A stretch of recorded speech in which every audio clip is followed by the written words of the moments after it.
জামাতের কথা বলি, বিএনপির কথা বলি, তাদের কাছ থেকে আমাদের প্রত্যাশা বেশি ছিল। আমরা জুলাইকে মনে হয় সেইভাবে ধারণ করতে পারছি না। এটা ভুলে যেতে আসলে দেওয়া উচিত হবে না। তাহলে আমরা ২৪কে যদি ভুলে যাই, আমরা সার্বভৌমত্বকে ভুলে যাব। গত বছর আমার ছেলে আমার পাশে ছিল, সে ভি চিহ্ন দিয়ে দিয়ে ছবি উঠাচ্ছিল, গরুটার সামনে ছবি উঠাচ্ছিল। আমার আরেক ছেলে আছে, সে ছবি উঠাচ্ছিল। সেই ছবিগুলো যখন কালকে দেখতেছিলাম আমার খুব খারাপ লাগতেছিল। এবং আমার ফ্যামিলিতে আসলে আমরা যৌথ পরিবার, আমরা তিন ভাইয়ের যৌথ পরিবার।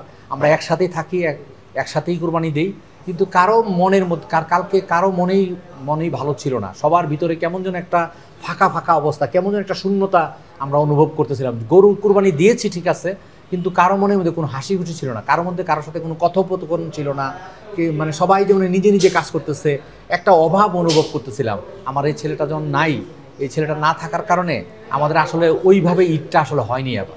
আর বিভিন্ন সংগঠন আসলে আমাদের কথা মনে করছে না তা না। আমি সংগঠনের নাম সবগুলো বলতে চাচ্ছি না। অনেকেই যেমন গতকালকে আমার বাসায় একটি সংগঠন এসছে, তারা খোঁজখবর নিয়ে গেছে, আরও শহীদদের খোঁজখবর তারা নিয়ে গেছে। আজকে যখন আমরা আসছি এখানে একটা গরু কুরবানি দিয়েছে, যদি নামটা বলতে চাই, জুলাই রেভলিউশন অ্যালায়েন্স, তারা আমাদেরকে ডেকেছে এবং এই কুরবানি দিয়েছে, আমাদের সাথে রাখতে চাচ্ছে। আসলে বিভিন্ন সংগঠন এইভাবে করতে চাচ্ছে, কিন্তু আমরা এইভাবে চাচ্ছিলাম যেন সবাই আমাদেরকে স্মরণ করে, বিশেষ করে বড় বড় সংগঠন যারা, যেমন আমরা জামাতের কথা বলি, বিএনপির কথা বলি, তাদের কাছ থেকে আমাদের প্রত্যাশা বেশি ছিল। কিন্তু আসলে তারা কতটুকু করতে পেরেছে আমার চোখেও এরকম পড়ে নাই। কিন্তু ছোট ছোট সংগঠনগুলো আমাদেরকে মনে রাখছে, আমাদেরকে ফোন দিচ্ছে, খবর নিচ্ছে।